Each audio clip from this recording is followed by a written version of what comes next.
Legacy continues to live on is how we make it live on.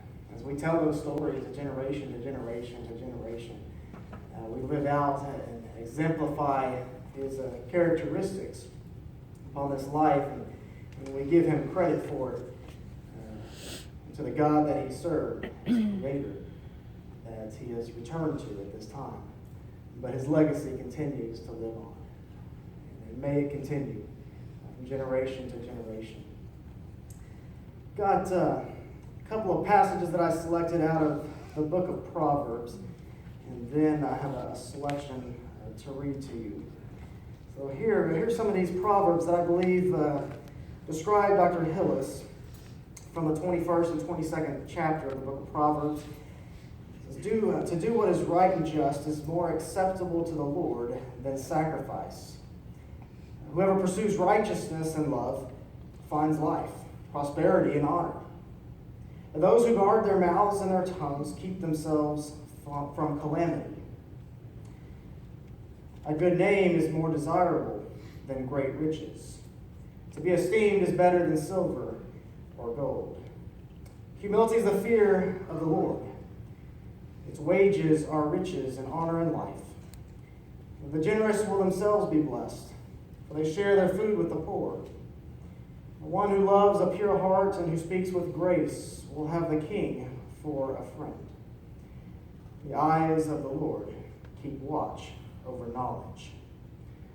I think some of those described Dr. Hillis, and as Solomon writing these proverbs, he understood these principles in life. And I believe Dr. Hillis understood those principles as well, and he lived them out through his life. Before I make a few more comments, Martha wanted me to read a little writing that she had written to her dad for Father's Day, I believe it was.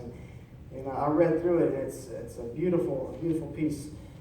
And so she wanted me to share it to you in its entirety.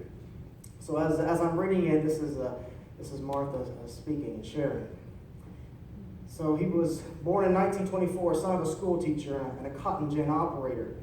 To hear him tell the story, even though times were hard, they always seemed to have what they needed and helped other families around them who had less than they did. His parents taught him early on good work ethics and personal values that helped shape and mold him into the man he is today.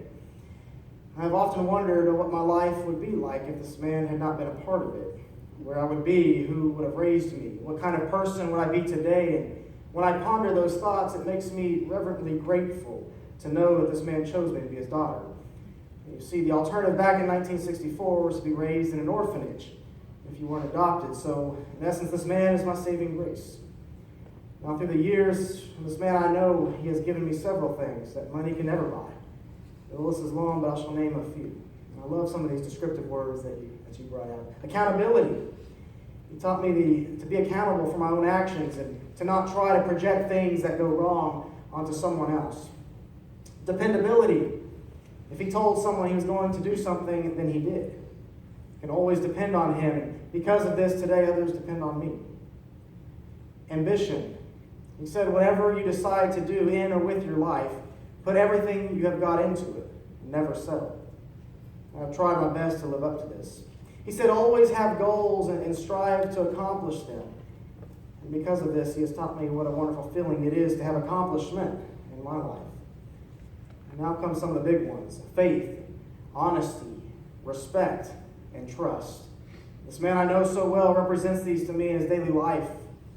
His gift of faith was instilled in me from day one, because as an infant I had to have faith in this man that he would love, nurture, and care for me, all the while not even knowing at the time what faith was. But later on, he had taught me the importance of spiritual faith and ensured that I received that and led by example as we attended church together as a family. Honestly, I remember him telling me, with honesty comes trust, and with trust comes respect. And over the years by watching this man interact with several people and patients, I could tell that they respected him. I could really tell that they trusted him as they lie vulnerable in his dental chair.